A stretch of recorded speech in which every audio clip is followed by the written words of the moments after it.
เอาลองตั้งปังตึกอิหร่านและอิสราเอลครับเนาะอิหร่านและอิสราเอลนั่นได้เปลี่ยนปังตึกกันมาตั้งแต่มือวันที่13ต่อพอถึงวันที่19วันเมื่อไหร่ก็เปลี่ยนกว่า7วันเต็มๆครับเนาะในครั้ง7วันเต็มๆในอิหร่านในยากกินน้ำหนายาวนะก็กับอิสราเอลก็ยากกินน้ำเหมือนกันก็ในอันภายท่าทางการเมืองการซึกเขาได้ก็เขาคันว่าอิหร่านในมันจะเลยทุ่มสุดตัวนะทุ่มสุดตัวในหมายถึงว่ามีอย่างเหลือมีสังเตซุ่มแทงว่าซุ่มบอกกันได้ก็มังเต็มที่พอเขากวนปั้งก็อิสราเอลก็รู้ได้กวนปั้งอันนั้นเป็นความหมายของอิหร่านที่มันจะเคยเปลี่ยนในขยับหมดเดียวอิหร่านในหมดเดียวเนี่ยเนื้อหน้าฟ้ากลางหาวมันในมีเครื่องบินก็เหมือนมีแกนะมีอันให้กลางทั้งกลางหาวก็เหมือนมีแกย่อมว่าในอิสราเอลในขี่เครื่องบินกับทุบเป็นหมดแล้วนะอันให้กลางทั้งกลางหาวมันในที่กรุงเทหะรานครับเนาะกรุงเทหะรานในหมายถึงว่าเป็นเมืองหลวงของอิหร่านกำในกวนเมืองในก็ออกดังขึ้นดังวันนะ24ชั่วโมงในมันมีอันขึ้นดึกนะยันบางนะเครื่องบินนั้นมันบินแล้วครับนะเมืองอิหร่านในเครื่องบินนั้นบินอะไรอีกแล้วตอนในเมืองหลวงนะเขาว่าเนี่ยจะว่าในเมืองอิหร่านทั้งเชียงก็ตอนในเมืองหลวงของอิหร่านในเครื่องบินนั้นบินแล้วยันบางอิสราเอลในคุมหมดในกลางเขาเนี่ยนะเพราะว่าที่เรามีเครื่องให้กลางด้านกลางเขาก็อิสราเอลเนี่ยเอาเครื่องบินให้กับปล่อยแบบนะกับปล่อยหมักใส่กำในที่เราอยู่ในหูลินหูทำอิสราเอลเนี่ยเครื่องบินขี่เครื่องบินเนี่ยหมักลงปล่อยใส่นะบอกว่ามันคุมไรกำในอิหร่านทำคุมกลางเขาไรเนาะอิหร่านเนี่ยเดี๋ยวเรายืมมาในมันเดี๋ยวตั้งน้ำบากันยืมมากำปาก2 ปากเมื่อนั้นยืมมา4 ปากลูกค่ะนะ4 ปากลูกในหมักลงในกวน2 กอกก่อนพอบค่ะเนาะในตั้งแยงกับเขาว่าเนาะยืมมาใน4 ปากลูกนะก็กับ4 ปากลูกในอันมาตุกเลยใส่ในเมืองอิสราเอลเนี่ยมันเต็มมีบ่อคาปูนก็ตีเรือในตีเรือก็อิสราเอลในยืมลงไหลค่ะเนาะตีในยืมลงไหลก็ในอิหร่านเนี่ยมันมีน้ำแห้งหนานะครับเนาะขีปนาวุธเนี่ยมันน้ำแห้งหนาหมดเลยเนี่ยมันหายมาให้เบอร์ซุนิกของมันในเตรียมทวนกันเนาะมันแจ้งว่าให้เบอร์ซุนิกตั้งไว้หรือเสียงมันเนาะนะเสียงมันไปบัดแล้วยินเสียงมันตัวมาหอนตั้งค่ะเนาะความหมายของนะก็ในเพราะว่าอิสราเอลในกุ้มเลยกลางหาวอิหร่านเนี่ยมันจะเลยมังมาในมันมีเหมือนจะอย่างพวกบังมาเหนือเมืองจอร์แดนก็ยืดดกแวดมังมาเหนือกระด้าก็ยืดดกแวดก็ในพวกลัดผ่านนานน้ำปางหลายมาในอังกฤษฝรั่งเศสอเมริกันซ้ำซอยลงแทงตอนมันเลยใจนำได้เตะก่อนมันได้มายืดถึงเมืองอิสราเอลในขณะมันตั้งไก่มันซ้ำ2 เหงลักเนาะตั้งไก่มันตีมันยืดคามานะครับนะมันคามาเป็น3-4 เมืองค่ะแหละนะที่มันก่อนที่มาตกใส่เมืองอิสราเอลนะอะไรว่าอิหร่านก็แข่งได้เตะก็มันจะว่ามันแข่งได้เตะก็ว่ามันซ้ำคลองนาฟ้าแล้วมันกุ้มกลางหาวอะไรก็ที่มันซุ่มอิสราเอลนะมันกุ้มในกลางหาวอะไรอิสราเอลซ้ำวินเนื้อกลางหาวมังไหมันนะพวกอิสราเอลเอาขีปนาวุธในเมืองมันยี่กว่าในมันเดเลยผ่านจอร์แดนได้ผ่านอียิปต์ได้ผ่านกาตาร์ได้ผ่านคูเวตมันผ่านเป็น4 เมืองเนาะยันว่าจังได๋ก่อนที่กระตกใส่อิหร่านปุ๊บนั่นน่ะเขาจะในก็ได้ยื้อไปแล้วนะมันอิสราเอลนั่นก็เต็มจังยี่กว่าติเขาจะในเขา4 เมืองในเขาได้นัดว่าเฮาอยู่ภายไหลเฮาอยู่เป็นกลางก็หมากเพอผ่านเนื้อกลางเฮามาก็เฮาได้ยื้อตกไปอะในความหมายของเขาได้4 เมืองนะครับเนาะยันว่าจังได๋เนาะอิสราเอลนั้นโตเอากว่าดังโตเครื่องบินใส่เครื่องบินกว่านั้นเครื่องบินนี่มันเอากว่าค่ะ2 ปากล่ำค่ะมันเอากว่านั่นนะ2 ปากล่ำในบินเมียงนาตีกันในมังเดมตีนะอิหร่านนี่ก็มันก็เจ็บนำได้เต็งก็กับเพิ่มมาด้วยในข่าวมุสลิมเขาจ้วมหนามือเดียวได้นะมันกะละหามาดแกนะหามาดในมือเขามาเอาขีปนาวุธเขายื้อใส่เมืองอิสราเอลนั่นค่ะนะยื้อมาหาเฮงลุงนะอิสราเอลนั่นยากกินน้ำมันนะอิสราเอลตั้งตุกกำในกวนของเขาในถ่ายวิดีโอเฮ็ดกินเกี่ยวกันหุ้นฮ่ามาสลองกันมาเฮ็ดคอนเสิร์ตเอาเอากุ้งเอามูลเพื่ออิสราเอลขึ้นตาบันเขาขึ้นในรถถังกาตึกเครื่องบินแห้งซึกโหเสียนมันหายบันเขาเนี่ยเสียงห้องเสียงไห้เขาพูดเต็มวันเต็มเมืองนะหามาดนะก็หมดเลยในหามาดได้ใครจังลุกขึ้นมาเลยแต่ว่าอิหร่านเอากันแล้วนะในหมดเลยในอิหร่านเขาเนี่ยอ้อนกันเฮ็ดปล่อยนะหับตอนจ้วมนะย้อนเบอร์อิหร่านในหายมานำนาเขาลูกขีปนาวุธนี่นะตามมาใส่มืออิสราเอลในหายมานำนาอิสราเอลก็ยกย่อยก็เมืองเขาก็ยกย่อยกวยน้ำเหมือนกันนะก็ว่ามันไปเนี่ยพื้นที่ดังการซึกของอิสราเอลที่เตะหญ้าพองนะครับเนาะหญ้ากว้างมีหญ้าน้ำมันหญ้าที่ดังตับซึกหญ้าพองก็กับอิสราเอลได้มันนำใจจังนั้นนะมันหมักลวงในมันหยิบกับนึกเครื่องวินเขาลงเนาะหยิบใส่ใต้ต้องเครื่องวินในกว่าได้เดียวนะ2 ปากล้ำนะ1 วันใน2 ปากล้ำมังเดียวให้นั่นแล้วก็ปล่อยลงใส่หมดเลยนะมันก็ไปมันอันปล่อยในเมืองก็มีอันปล่อยจอมซื้อหวยซื้อลอยก็มีเนาะหมดเลยนะมันหันตีก็ไม่มันปีอันเพราะว่าอุโมงค์ใต้ดินที่มีขีปนาวุธนำคณะมีขีปนาวุธในมันความเต้าเดี๋ยวของพ่อจึง ประมาณเขาได้คำว่าตรงเปลี่ยนนั่นขนาดเนาะตรงเปลี่ยนทีนั้นมันนำละอิสราเอลในมังดันที่ก็มันถึงอะไรมันตั้งดึกมันในแต่ล่วงหมอกปากวายครับเนาะปากวายวายปากเมียดเนาะเบิ้นไทยเขาว่าเมียดเนาะไทยเขาเดี๋ยวเขาหมอกวายเนาะปล่อยลงเนี่ยมันถึงนะแต่ว่าเมื่อเดือนนี้อิสราเอลในไปอเมริกันนะมันมีอเมริกันก็จะเฮ็ดลงไรอเมริกันในตั้งดึกของหมากอเมริกันในแต่ย่งแต่ลงไรสองปากเมียดนะแต่ลงไรสองปากเมียดลงใต้ดินครับนะสองปากเมียดในพี่น้องเขาวนด้วยมันกับไกลนะมุ่งสุดตาว่าสองปากเมียดนะก็ในอิสราเอลในก็ปล่อยว่าที่ทำเนี่ยนะที่ลอยไตลอยเนี่ยก็มันไปถึงไรไตมันบางอิสราเอลนี่มันเพียงพอก็มาเรื่องในอิสราเอลในไปอเมริกันนะครับไปอเมริกันไปอเมริกันเพราะอเมริกันในเอาหมากนั้นมาปั่นยาวก็ได้เปลี่ยนเครื่องบินอเมริกันแทงนะบอกว่าทีแรกเปลี่ยนอเมริกันก็ได้มาทุบดินในให้แล้วเนี่ยอิสราเอลในหมากมันเชียงมันโป้แต่ได้ลงลึกถึงใต้ดิน1 ปักเมตรในเชียงมันไปโป้นะครับเนาะว่าไปอเมริกันนะเพราะอเมริกันมาทุบดินในบอกว่าอิหร่านนั้นมีใต้ดินนั้นมันก็กวายของมันนะครับนะเพราะว่าย่าอเมริกันมาหมังมาเรื่องในอเมริกันในว่าคืออะไรลองคืบหน้าของอเมริกันได้ตัวโนทัมก็มันก็ลาดเอามือว่ากันเนาะลาดมือว่าอิหร่านโดยเลยกึดตึกยอมซุ่มบันอิสราเอลเลยมีคอลเลกปินสังโดยเลยกึดโดยเลยยอมซุ่มดังเดียวกันอันในอเมริกันลาดไว้กันนะตัวโนทัมลาดไว้กำลังอันเป็นคาเมนีอันเป็นผู้นำของอิหร่านก็ออกมาลาดว่าโปรตีอันอุบโอ้กันนะอย่าไปมาหลอกกันพวกมาหลอกกันนะเขาก็ย่อมเขาแล้วเขาก็เกี่ยวเข้าในตัวสู้ดวงเตี้ยทีมมังบ้าอเมริกันนะมังบ้าอังกฤษมังบ้าฝรั่งเศสอันเป็นคู่ของอันเป็นฟอนปางของอเมริกันนั่นอยู่ที่ใดเขาได้มังไว้ละอันนี้บอกว่าอเมริกันที่มันอยู่ไว้ดังอียิปต์ก็ได้มีอันตับซึ่งมันตั้งไว้ในอียิปต์ก็มีอันตั้งไว้ในจอร์แดนก็มีอันตั้งไว้ในอิรักก็มีดังว่าอิหร่านได้มังที่ไหนที่มังอเมริกันที่ไหนกำลังตัวโน้ตทำขึ้นไหว้เสคาเมนีมาตอบอเมริกันมาตอบตัวโน้ตทำก็แล้วว่าตั้งยืนการเท่าไหนมันได้เตือก็นะครับว่านะตั้งยืนการเท่าไหนมันได้เตือก็เนี่ยก็ในสื่อข่าวเขาในก็ถามที่ตัวโน้ตทำเนาะก็ถามที่ประธานาธิบดีของอเมริกันนั้นถามว่าเมื่อเรื่องนั้นอิสราเอลก็ไปเจ้าเขาก็เอาในขณะเนาะเจ้าในคาวาวก็ค้าอย่างเงี้ยนะการความถามอะไรว่าไม่น่ะเนาะของฝรั่งในเขามีไม่กันเลยเนาะมีไม่กันเลยนะยูนั่นเห็นนะอิสราเอลในไปเจ้าก็แต่ได้มาโฮมกันเข้าบางทึกในจ่องเจ้าเขาเตเข้าโฮมจอมอิสราเอลนะคนนักสื่อข่าวเขาก็ถามกำในจุนูทำว่าอันนั้นแหละห้ามลาดไล่ในว่านะห้ามลาดไล่โฮมก็ไล่ในว่านั้นมันไล่กว่ามันในจุนูทำนั้นมันเป็นก้นจริงอะในหนังคือเปิ้นเต็มคัดล่ามมันไล่บางปอกในเปิ้นคัดล่ามมันได้เฮ็ดอันนั้นมันเฮ็ดเปิ้นคัดล่ามมันเต็มเฮ็ดมันเป็นจังได๋นะว่าเพราะว่าอิหร่านเนี่ยมันกึดเพราะว่าอิหร่านเนี่ยมันกึดลาได้มันก็ลาดว่าตีอันคาเมนีอยู่นั่นอเมริกันในฮู้เป้าหมายฮู้ตีอยู่มันดีนะยะเพราะว่ามีตั้งมือเดียวได้มันถึงมีตั้งเลยให้อิหร่านเนี่ยยอมซุ่มนะครับว่าเนาะให้อิหร่านเนี่ยยอมซุ่มเพราะว่าอิหร่านเนี่ยยอมซุ่มก็ปองว่าตีปล่อยให้อิสราเอลอันนั้นก็อเมริกันเนี่ยตีก็เก็บยัดเนาะปองว่าเอาหูมันมาไว้นั่นขนาดเนาะเอาหูของคาเมนีมาน่ะปองว่าขีปนาวุธมังมันเอาขีปนาวุธได้มังมันนั่นน่ะเนาะมันแจ้งว่าอิสราเอลได้มันยามกับมังขนาดมังผู้นำฮามาสก็อยู่ในเมืองอิหร่านอิสราเอลก็มังก้อยแบบนะก็ในผู้นำอิหร่านนะในข่าวดังวันอันดังสุดที่เขามังนั่นเขามังตายไป5ก็นะก็ในตึกขึ้น10มังแทงในมื้อเดือนนั้นนะขึ้นตึก10มังแทงอิสราเอลในมังที่มังผู้นำเลยมื้อเดือนนั้นมันไปไล่ไพ่เขียวที่อเมริกันว่าเอาละคาเมนีในพวกอเมริกันว่าข้อในคองก็บอกว่าคาเมนีลงอะไรวะนะมันอยู่แล้วอย่างว่าอเมริกันมันละตัวนู้นถ้ามันหันว่ามันลาดว่าหันตีอยู่มันดีนะย่อในเขาว่าได้นะมันก็ได้หลอกพ่องเอาไว้ก่อนนะเพราะว่าน้องมันได้หลอกพ่องก็ก็ในอิหร่านก็ไปลาดคือว่าที่ย่อมติดถอยครับมันก็ลาดว่าจริงมากก็ย่อมตื่นเต็มมังอิหร่านทว่าคืออะไรเนี่ยเพราะเขามังแทงกำในเพราะว่าอิสราเอลเนี่ยย่อมคือบางตึกอเมริกันเข้าโคมในตีเฮียไทยอิสราเอลเขาในเจ็บเสียบกว่าข้าวดังปากปีนี่ครับอันว่าในขณะอันเป็นคำมันอีเนี่ยออกมาหลอกก็ว่าเนาะมังตีกับจังหวางเอาว่านั่นน่ะมันได้เฮ็ดให้อิสราเอลเนี่ยได้ต้องหมายไว้ข้าวดังปากปีตั้งนานเลยครับมันเดี๋ยวสั่งมังล่ะใน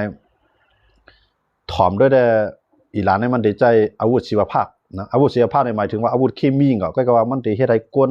มันเป็นอาวุธเชื้อโรคนั่นขนาดเนาะเป็นดั้งเปลี่ยนน่ะนะมันได้เบียดเบียนในว่าภายการซึกเขาได้เขาทัดช้างไว้จังนั้นขนาดละลายภายได้ทัดช้างว่าอิหร่านในนิวเคลียร์ก็มันไปเย่า เนาะมันจะหนังหมากันมีใบก็มันตีให้ไทยอิสราเอลพอเลยต้องพอเลยเก็บซิมต้องไว้ต่อบ่ถึงปากปีตั้งนานในมันจะเป็นช่างไล่หลาเลยสิว่าเครื่องลักนักตั้งเปลี่ยนเนาะมันจึงว่าอาวุธชีวภาพเราไทยของเขาเนี่ยเครื่องลักนักอันเป็นตั้งเปลี่ยนซื้อไม่ตั้งเปลี่ยนนั่นขนาดเนาะพวกมันมีก็มีในก็นะครับเขาว่านะพวกมันมังได้มันก็ปองว่าอิสราเอลก็ไกวทั้งซื้อทั้งคืนนั่นขนาดนั้นแค่ว่านะ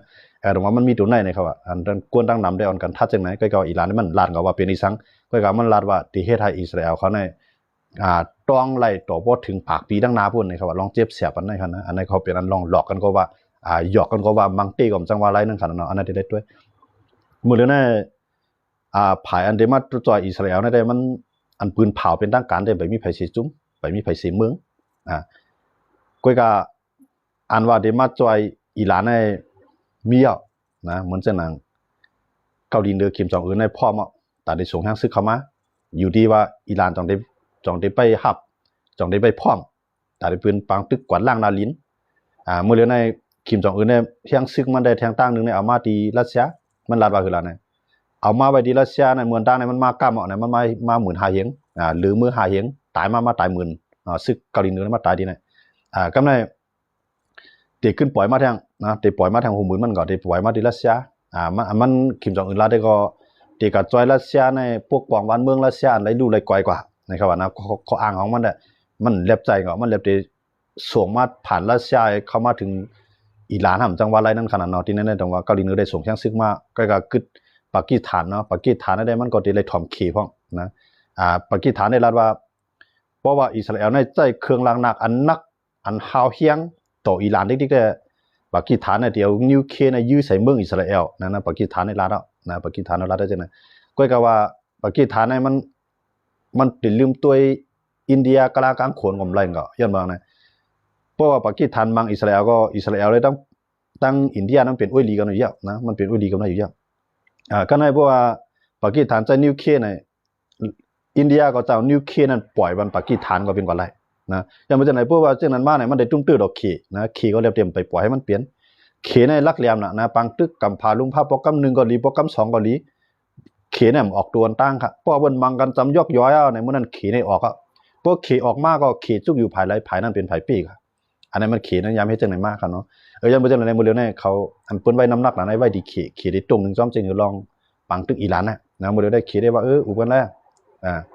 ของเขเลยอิสราเอลเนี่ยมันก็เป็นอุ้ยลีนในการค้าขายนะก็ในอิสราเอลและ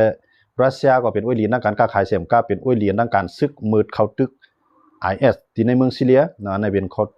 ที่เขายำก้องขายกันก็อิสราเอลซ้ำเป็นอุ้ยลีนอเมริกันอันจำใจติๆเอาอิสราเอลเนี่ยก็มันก็วางแผนในหลายภายค่ะทั้งที่ว่าอเมริกันเนี่ยใครจอมมันใครเอามันเป็นตัวยืนเนี่ยก็มันก็ได้เกื้องจุรัสเซียเขาขี่เขาเนี่ยมันก็วางแผนไว้จังได๋อยู่นะว่ามือเดียวเนี่ยว่า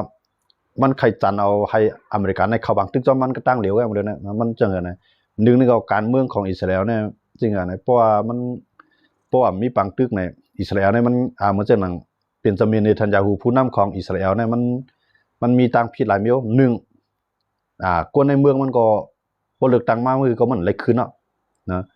2ที่ได้ต่อสู้ลุมตะลาหมดเลยในลุมตะลาเนี่ยออกมายอบมาเนาะเพราะมันหมดอาหนามื้อแล้วมีปังตึกมื้อไหร่เพราะมันเป็นคนเมืองธรรมดามื้อไหร่มื้อนั้นเนทันยาฮูที่ยากกินเนาะย้อนบ่จังได๋เนทันยาฮูเนี่ยเป็นจามินเนทันยาฮูเนี่ยมันเจ้าในตื้นหลุไหลที่ก็ตื้นหลุไหลเกิดเป็นปังตึกใหญ่พลหลักเอาอเมริกันเข้ามาไล่ก็ปองว่าอเมริกันก็เลยมังเวทอิหร่านอันเป็นผู้เขียนอิสราเอลก็เลยมังเป็นอิหร่านอันเป็นผู้เขียนบอกว่าตั้งตาวันออกกลางในอเมริกันและอิสราเอลเนี่ยตียิ่งใหญ่หรือเพื่อนนะเพราะว่าเขามังเป็นอิหร่านน่ะมีอย่างมาคำข้อเขานะตีเรือก็เป็นเมืองเล็กเมืองหลอกเหมือนเช่นกาตาร์ว่าโควิดว่าเป็นนะคูเวียดขนมใจคูเวียดยากเป็นคูเวียดยากก็จอร์แดนอียิปต์เขาหลายเมืองให้นะที่ไหนมันเขาจะในอยู่ชายอเมริกันหมดแล้วนะที่เด่นอยู่ชายกลางกันจังได้ใกล้กับว่าส่วนใหญ่เนี่ยมันก็พร้อมดัดได้ตึกพร้อมดัดได้ตึกอิสราเอลเขาอเมริกันเขาจะเนี่ยเหมือนเช่นนั้นฮูตีเนาะฮูตีเนี่ยเป็นเยเมนนะอยู่ในเมืองเยเมนเพราะว่าอิหร่านไกวก็ปองว่าอันเป็นฮูตีนั่นก็มีเหลือนะเหมือนเช่นฮามาสเนี่ยจังแห้งได้เลยมากยาก็ฮิตบุโรจะได้ก็มีจังได้มาลงปองจึงปาเลสไตน์ก็ดีเฮ็ดก่อกันดังอเมริกันได้ ลงปองซึ่งเลบานอนก็เฮ็ดก่อนนะอเมริกันเขาอิสราเอลเขาไล่กำในลงปองซึ่งของเยเมนนั่นก็เฮ็ดก็ทั้งอิสราเอลทั้งอเมริกันทั้งซาอุเขาไล่หมดย้อนบ่จังได๋น้องว่าอันเตมาเป็นกลางบาคำข้อต่างๆวันออกกลางเนี่ยกึดอิหร่านจุ่มเดียวไว้เนี่ยมันจังหนังซีเรียในเหลียวรับค่าบ่เขาได้นะบ่ได้ในซีเรียเนี่ยมันก่อยก็ยอมันกูบอกได้มีซีเรียอันแข็งๆไว้คั่นเนาะมีซีเรียมีอิรั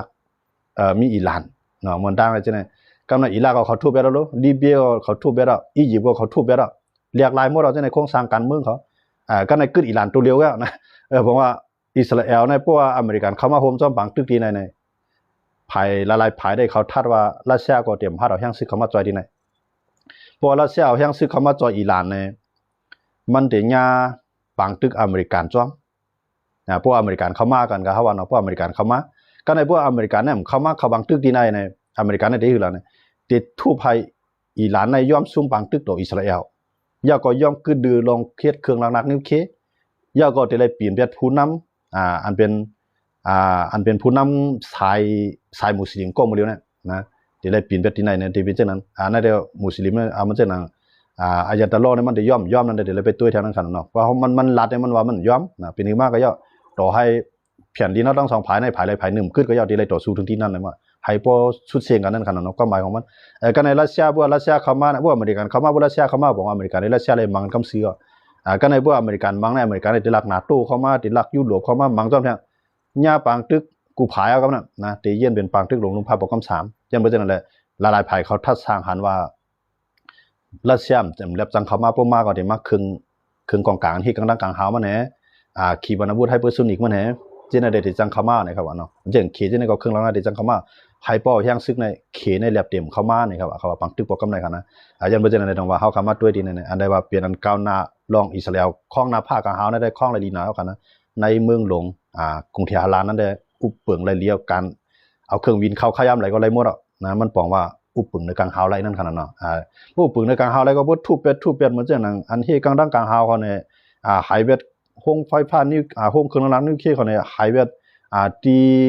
ตั้งทัพซึกเขาเนี่ยก็แทงอินก็หลัวเอาคือเขามังแล้วนั่งปังหลายนะเอาคือขึ้นมานั่งปังหลายยาวก็ขึ้นมาเหนือลิ้นบ่ขึ้นเหนือลิ้นก็หลัวแห่งซึกลวดทางแล้วมังอ่ะนะมันจะเป็นจังนั้นแต่ว่ามื้อเดียวได้อิสราเอลเนี่ยแผนการซึกของอิสราเอลเนี่ยมันไปเอาเคียงซึกจอมดินสิครับนะยันเมืองมันเลยข้ามหลายเมืองมันต้องไกว่ากว่ากวดนั่นน่ะเนาะตั้งกวดนั่นขนาดนั้นกว่าทั้งซีเรียลูกก็ซีเรียกว่าทั้งอิรักลูกอิรักเนี่ยเข้าก็ยื้อที่กรุงเทหะรานนั่นขนาดนั้นในเมืองหลวงบ่เห็นอันนั้นทุบไปแล้วอ่อนๆเอาไหนมื้อนั้นเนี่ยพอถึงดิมจังเลือกที่เตี้ยในใจคือครับนั่นนั้นก็ได้ใจเครื่องบินให้กับปล่อยก้นลงให้ก็ตึกซึกจอมดินที่จังเป็นจังได๋กว่านั่นครับเนาะมื้อนั้นอิสราเอลได้มันเลือกตึกซึกจอมดินเบื่อแฮงซึกมันเอกครับแฮงซึกมันนั่นพร้อมตึกนั้นมี200,000 300,000ก็หมดแล้วนะใน300,000เนี่ยฮูตีก็ตึกโดมังฮามาสก็ตึกโดมังฮิซบุลลอฮ์ก็ตึกโดมังนะจังได๋มันแฮงซึกมัน300,000นำเดียวขึ้นกว่ามังอิหร่านต่างๆนั่นมันไปเพียงพอที่ไหนจังว่ามันได้อันอยู่ในกลางไฮมังไว้ได้ดิแกพออยู่ในกลางไฮมังไว้ได้เนี่ยมื้อนั้นเนี่ยเพราะว่าอเมริกันเข้ามาเตรียมตัวจอยอันนั้นมื้อนั้นได้บอกว่าอิหร่านก็ได้เรียกหลายอุปเปิงของมันเนี่ยก็ผู้นำเนี่ยก็ได้เลยกวนปังลงกว่าลอกหลายอุปเปิงเมืองอิหร่านนั้นก็ได้เลยเปลี่ยนเมืองอันดิโมคราซีแท้นั่นขนาดเนาะอันนี้ก็ได้จังเกิดขึ้นมาตั้งนานขนาดมื้อเรียนในตรงว่ารัสเซียได้เฮาด้วยภายหลายภายด้วยกันเนาะว่าเนาะเฮาขาดด้วยก็ดีเฮาขาดเรียนเพียนได้ก็เรียนที่เขามังอันนี้รัสเซียเนี่ยมันก็มังยูเครนเนี่ยมันบ่คือเนาะเยาะนะอันนั้นมังได้ตูได้มังยูเครนน่ะก็ว่าอันมาจ่อยแถมยูเครนเนี่ยมันมี30ไป2เมืองคั่นน่ะอันจ่อยแถมมันคั่นนะกับในรัสเซียในขีดีกับจ่อยติๆก็จังนะย้อนเบิกขีก็น้ำตื่นขีก็น้ำตึกกล้ากูๆนะครับฮัดปองนั่นขนาดนะขีก็จำไปใครมันเกิดบางตึกที่เมืองมันขนาดบอกว่าพวกขีเข้ากับเตรียมตัวในอเมริกันเข้ามาเตรียมตัวในอเมริกันนี่มันเด่มกับมังรัสเซียมันเด่มกับมังขีไปต่างๆย้อนมาจากนั้นว่าขีเนี่ยมือเลี้ยวในขีในเป้าหมายของมันเนี่ยมันเคยขึ้นมาเป็นหมายหนึ่งของกัมพูชาแต่มันเด็กขึ้นมาเป็นหมายหนึ่งของกัมพูชาแล้วเนี่ยมันหลัวให้ปล่อยให้รัสเซียและอเมริกันเนี่ยมังกันนะนั่นก็ให้ตูเตียนอเมริกันเลยตูเตียนรัสเซียมังกันเมื่อเขาเส้นในอ่อนๆในเขาเด็กพึ่งอิงขี่ก็เหมือนในขี่ในเกี่ยวขึ้นมาอยู่ตั้งเดือนอันในความหมายของขี่ยังอันของขี่มันจะเป็นยังไงเพราะมันมังว่าขี่ในเขามายุ่งจ้ำก้มเรียนในอเมริกันเขาในเขาเดียวเกี่ยวปานในเกาหลีใต้ในไต้หวันในฟิลิปปินส์ในเอาขึ้นมาให้ขี่ไปต่างๆตั้งในจังหวะขี่เนี่ยใครให้พี่ในมาจากเมืองมันจังหวะจอยก็หลักลอมจอยนะซึกได้มันฝาดเพื่อกว่าก็อยู่ในน้ำซึกขับจังให้กว่าก็ในขี่ได้ขี่ได้มันที่จังนั้นก็จังหวะขี่ได้มันหนีมันเอาไทยของว่าสุขุมนะสุขุมได้ว่าเอาร้อยพ่อยร้อยแกนะเพราะถึงตึกมา พวกไปเล็บปี้อย่าไปตึกว่าตึกหรือเล็บปี้ในความหมายของขีนะไม่ใช่จังนั้นแต่ว่าขีเนี่ยมันขึ้นมาใหญ่มากขึ้นใหญ่มากในวัยน่ะข้ารัง70 ปีปลายค่ะนะข้ารัง70 ปีปลายก็มันขึ้นมาอะไรมกันได้แต่ว่าแขนได้ตีกับขีเนี่ยก็ไม่ขีเนี่ยมันไปตุ้ยบนอิหร่านเข้าอิสราเอลมันก็ได้เขามันจะเห็นมันไปตุ้ยนะมันใจด้วนก็คือใจขีปนาวุธก็คือแต่ได้มังกันแต่ได้เปลี่ยนในใจขยามก็คือในขีเนี่ยมันตุ้ยไปดีเนี่ยนะแต่ว่ามันเรื่องในขีเนี่ยว่ามันอันเฮ็ดในด้วนในพวกมันอันปล่อยนึงก็อันปล่อยเป็นแสนเป็นล้านลำมันมังมันยังอันตัวเนี่ยเหมือนจังว่าขีปนาวุธเนี่ยก็พวกยืนเนี่ยก็เอาแสนเอาหมุนลูกแสนลูกให้มังพร้อมกันนี่นั่นนะพวกให้จังนั้นในต่อให้ที่กลางดังกาหาวน้ำดันคือผมพี่เลยดองว่าขีเนี่ยมันไปตุ้ยมือบนอ่อนๆว่าบนตึกแลบเขียงตาแลบมังมันไหลเนี่ยมันเด่มไปมังขีเนี่ยมันได้บอกหลอกนะมันเห็นจังนั้นเขาคำว่าตัวเองอะไรของขี่กันนะจังว่าอเมริกันเขานั้นเขาไม่ใจดีสุดในเขาไม่ใจดีขี่แกนะรัสเซียได้เขาบอกกันน้องจังว่าตุนทรัมป์เนี่ยมันเข้าใจแต่ได้อุปตุนแต่ได้อุปปูตินนะมันวางแผนให้อย่าละให้ไรกึดบางตึกกันเนี่ยก็ให้จังหอมแห้งให้จังค่าน้ำหนักขี่ไรเนี่ยเมื่อในรัสเซียก็พวกเดมังที่เต้พวกเดมังอเมริกันรัสเซียมันได้กลุ่มหัวหาขี่มั่วเราก็จะกูลองเนี่ยนะแต่ว่ารัสเซียก็ไม่เคยลงดีนะยังว่ามันอยู่ไอ้เป็นไม้ซองอยู่เด็กขึ้นตกลงอยู่ภายใต้ขี่มันก็ไม่เคยเฮ็ดกันจงเลยว่ารัสเซียแต่ได้มาจ่ออิหร่านนั้นเสียนต่างมันได้อ่ำไกลกันกวยกะเพราะว่ารัสเซียเอาเหตุการณ์ต่างๆเฮามาจ่ออิหร่านมือเลียวในยูเครนก็ซ้ำยูเครนน่ะได้ไล่อันยื้อข้ามเมืองในยูเครนน่ะได้ไล่ที่เยอรมันได้ไล่ที่ฝรั่งเศสไล่ที่อังกฤษในยื้อไล่หูเฮียงลักมันคั่นนะบอกว่ายื้อไล่ถึงเมืองลงมอสโกของรัสเซียย้อนบ่จังได๋ดังว่ารัสเซียก็ซ้ำลูกเก็บเฮไว้เมืองมันก็นะด้วนจะได้ปันมาก็มันสำรวจใจดอกยูเครนใจหนึ่งกำใน20-30 ลำเนาะถึงปากลำ2 ปากลำละลายก็ยังบ่ใช่นั่นว่าอิหร่านเนี่ยมีไผได้มาจอยมันได้มีก็เหมือนจังเมืองเกาหลีเหนือว่าเมืองปากีสถานว่าจังได๋เมืองกวดผานไงนะเขาจังได๋เขากวดผานก็ว่าเขามีเครื่องรากันแห้งมันบ่กันนั้นไงนะเหมือนจังเกาหลีเหนือได้บ่ได้อึบเขาว่าในคนเมืองของมัน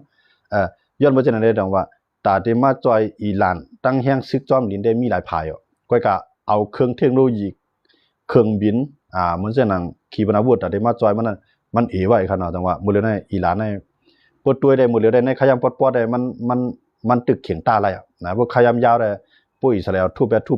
ที่ก็มันได้โอนขึ้นนะอิหร่านมันได้โอนมื้อเลยได้มันตึกเขียนแข็งย้อนเรื่องว่ามันเป็นเมืองใหญ่แฮะแทงลองนึงก็ขีปนาวุธมันก็นำเฮ็ดไว้นำแฮะคำนั้นอิสราเอลอิสราเอลเป็นเมืองเรียกแฮะโหนับกวนก็ซ้ำเนี่ยมันตึกเปปูนไว้ดังอันยื้อขีปนาวุธได้มันตึกเลยเปปูนไว้อิสราเอลครับยังบ่อิสราเอลยอมใจขีปนาวุธยื้อเตะอิสราเอลในใจอันเฮกลางดังกลางหาวไว้เพราะว่าขีปนาวุธยื้อมาเนี่ยก็มันขึ้นทับขึ้นต่อสู้จังนั้นก็อิสราเอลนั้นจังนั้นก็อันอิสราเอลใจส่วนใหญ่เนี่ยใจเครื่องบินใจเครื่องบินบางทีก็อิหร่านนั้นมีเครื่องบินเหมือนมีนะมันจะมายื้อว่ามายื้อปุ๊บในอิสราเอลนั้นตาบลงไปแล้วย้อนบ่อิสราเอลในใจเครื่องบินใน2 ปากลำครับนะเครื่องบิน2 ปากลำในเป็นเครื่องบินจอดจ้วงเป็นเครื่องบินตึกคำเดียวครับเครื่องบินลึบล้ำจังได๋คั่นนะมันป้ากับหมด2 ปากลำนะครับนะจังว่าที่นั่นในอิหร่านนี่มันเจ็บเสียบยังไว้นะครับเขาได้เล็ดด้วยเพิ่นก็ด้วยภายมุสลิมเขาได้เขาจ้วมนะของเขาหันมืออิหร่านนั้นมังมาหูปากนั่นน่ะเนาะมื้อในมังมา4 ปากลูกนี่ก็มังฮู้กันตัวกับพองหาใน4 ปากลูกนั้นจิตตันนึงที่ฮับเลยหมดเขาโดนนะเขาได้จ้วมมื้อเดียวนะก็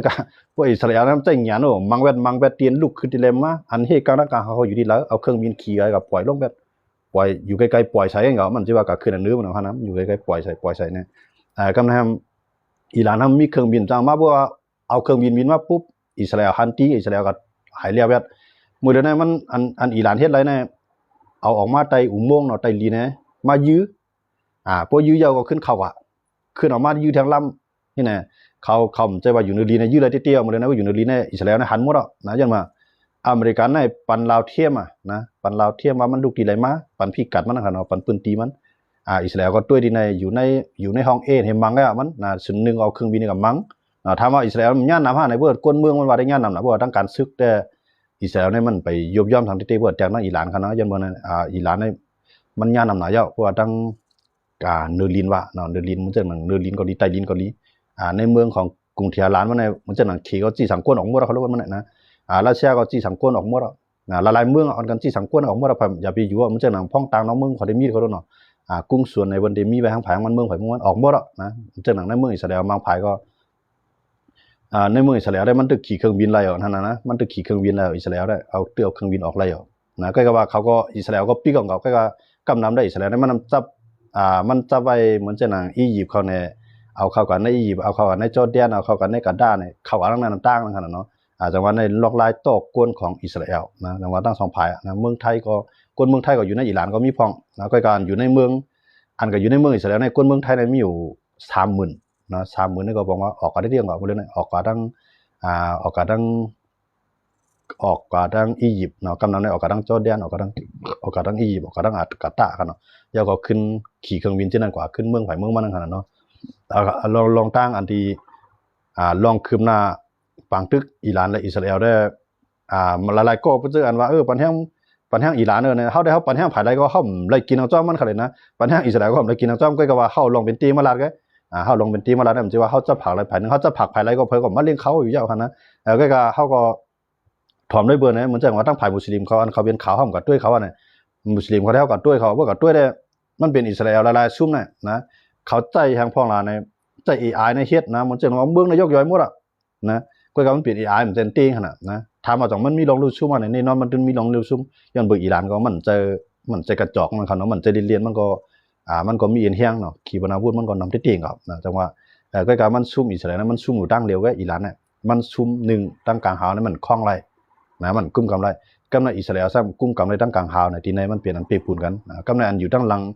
อิหร่านที่มาจ่อยอิหร่านเต้ๆในมีเพกูภายกำในอเมริกันเนี่ยมันรู้ตึกเขาซ้ำจ่อยอิสราเอลเลยเต็มตีเนี่ยอันไหนเปลี่ยนตีอันที่อิสราเอลเปรียบปูนอิหร่านไว้ในคั่นเนาะเอาค่ะคำขึ้นได้ก็เกี่ยวกับเรื่องการเมืองไทยเนาะเกี่ยวกับเรื่องการเมืองอิสราเอลการซึกเนาะอิหร่านได้ตั้งอิสราเอลเนี่ยอันนี้ก็ข่าวมาโตไต่ใครนี้เนี่ยที่ยุบย่อมกว่าที่ป้ามาอยู่ทั้งน้ำเนี่ยก็พี่น้องเขาเกี่ยวไรใจในก็ช่วยติดตามปันในปัญหากันในก็เป็นอย่างนี้จมขอบใจนำกุโกะในกันเนาะเอาค่ะคำขึ้นในก็ย้อนคือดีในเสพมีติดตั้งขายำตันต่างวันมาจ่องกล่าวลองเอาลายการเมืองเอาค่ะมาโตไต่ใครนี้กันเนี่ย